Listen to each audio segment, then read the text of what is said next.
네, 지금까지 변수를 만들 때 10이다, hello world다 이런 값들을 직접 할당해 주었습니다. 이렇게 하면 고정된 값만 사용할 수 있었죠. 그런데 매번 다른 값을 변수에 할당을 하려면 어떻게 해야 할까 한번 살펴보도록 하겠습니다. 네, 매번 다른 값을 할당을 하려면 우리가 input 함수를 사용할 수 있는데요. input을 입력한 뒤에 엔터를 누르면 다음 줄로 넘어갑니다. 이 상태에서 여러분이 hello world를 입력한 다음에 엔터를 쳐보세요. 그러면 입력한 문자열이 그대로 출력됩니다. 자, 한번 해볼까요, 여러분? 네. 자, 파이썬 프롬프트 상태에서 input이라고 쳐보세요. 네, 가로 열고 닫고 자, 엔터 치겠습니다. 엔터. 그랬더니 지금 아무것도 안 나오죠. 거기다가 이제 문자 입력하세요. 네. 헬로 월드 하고 엔터를 치세요. 네, 그랬더니 이제 이렇게 입력한 내용이 그대로 나오고 프롬프트가 그대로 나오는 걸 볼 수가 있죠. 한 번 더 해볼까요? 자, input 네, 하고 나서 엔터 칩니다. 자, 커서가 깜빡깜빡 거리죠. 자, 여러분이 한글도 돼요. 입력하고 엔터 쳐보세요. 자, 그러면 여러분이 입력한 내용이 그대로 이렇게 표시되는 걸 볼 수가 있죠. 자, 이제 input 함수의 결과를 변수에 할당해 보도록 하죠. input 함수의 결과를 변수의 x에 할당을 할 때는요. 이렇게 해주면 돼요. 그래서 x는 input, 지금부터 입력받은 내용을 x라는 변수에 대입을 하겠다. 그리고 여러분이 입력한 내용을 입력합니다. 네, 그리고 엔터를 치면 이렇게 커서가 나오죠. 여러분이 입력한 게 무슨 변수에 들어갔죠? x라는 변수에 들어갔죠. 그러면 x값 좀 보여주세요 라고 해주면 되는데요. 한번 해볼까요? 자, x라는 변수는 하고 나서 input 하고 나서 가로 열고 닫고 하고 나서 어때요? 엔터를 쳤어요. 그러면 지금 프롬프트가 없는 상태에서 커서가 깜빡깜빡 거리죠. 네, 그러면 내용을 입력합니다. hello world. 자, 이렇게 하고 엔터를 치세요. 네, 그러면 다시 프롬프트가 나오죠. 방금 여러분이 입력한 내용이 어디에 들어갔어요? x라는 변수에 들어간 거죠. 자, x값 좀 보여주세요. x 하고 엔터 치면 입력한 내용이 이렇게 나오는 걸 볼 수가 있죠. 되었나요? 자, 그런데 이제 여러분이 한 가지 이제 보면은 input 함수를 실행한 다음에 화면에 아무 내용이 없어서 이게 입력을 받은 상태일까? 출력이 없는 상태일까? 약간 알 수 없는 상태가 되죠. 무슨 말이냐라는 건데 x는 하고 나서 우리가 input 네, input하고 이렇게 하고 엔터를 쳤죠. 네, 그러면 이제 커서가 깜빡깜빡 거리고 있는 거예요.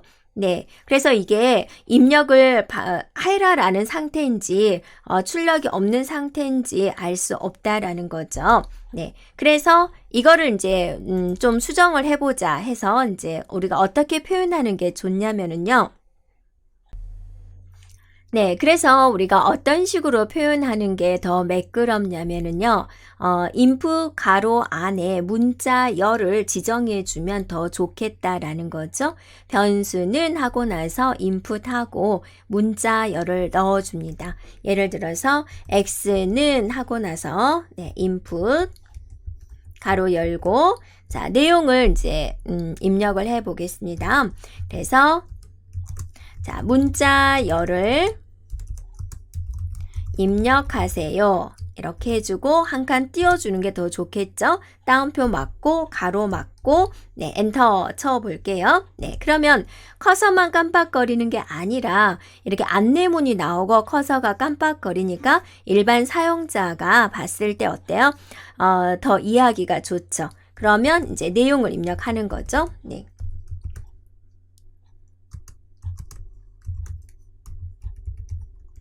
hello world라고 입력을 합니다.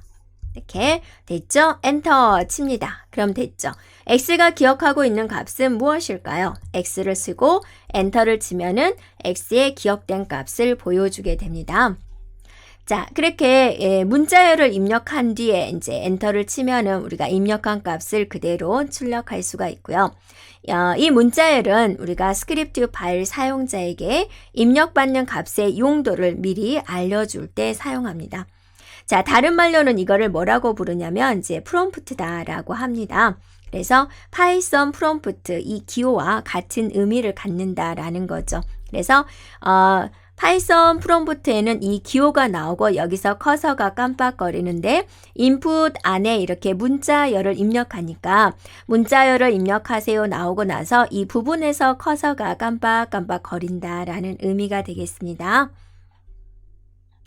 자, 이제 우리가 이제 응용을 해가지고요.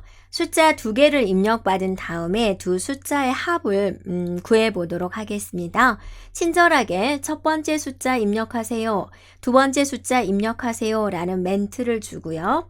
네, 그것의 값을 출력해 보도록 하겠습니다. 자, 해볼까요? 자, A라는 변수에다가 입력받은 거 input 하고 나서 네, 자, 내용을 입력합니다. 네, 첫 번째 네, 숫자를 입력하세요 라고 쓰겠습니다. 네, 됐죠? 자, 엔터 치겠습니다. 네, 그러면 이제 첫 번째 숫자 입력하세요 라고 커서가 깜빡깜빡 거리고 있죠. 자, 10을 입력을 하고 엔터를 치겠습니다. 이제 B라는 변수입니다. B라는 변수에는 B는 또 입력 받겠습니다. input 하고 나서 이제 두 번째 숫자를 입력하세요 라고 하도록 할게요. 이렇게 그리고 엔터를 칩니다. 그러면 두 번째 숫자를 입력하세요 라고 이제 커서가 깜빡깜빡 하죠. 그럼 여기다가 20을 쓰고 엔터를 치겠습니다. 자, 출력해 주세요. 프린트. 네. 자, 프린트하고 나서 A 더하기 B를 출력해 주세요. 그랬어요. 자, 아직 엔터를 치기 전이에요. 여러분, A가 10이고 B가 20이에요. 그러면 A 더하기 B는 무엇일까요? 네, 30이에요. 라고 생각할 수 있겠죠. 그런데 엔터를 쳤더니 뭐가 나오는 거예요? 1020이 나오는 거예요. 즉, A하고 B가 붙여서 출력이 되고 있군요. 자, 이게 무슨 의미일까요? 한번 살펴볼게요. 자, 10 더하기 20의 결과가 30이 나와야 되는데 1020, 1020이 나왔다라는 거죠. 이 결과는 무엇을 의미하냐면 인풋에서 입력받은 내용은 항상 문자열이기 때문에 그렇습니다.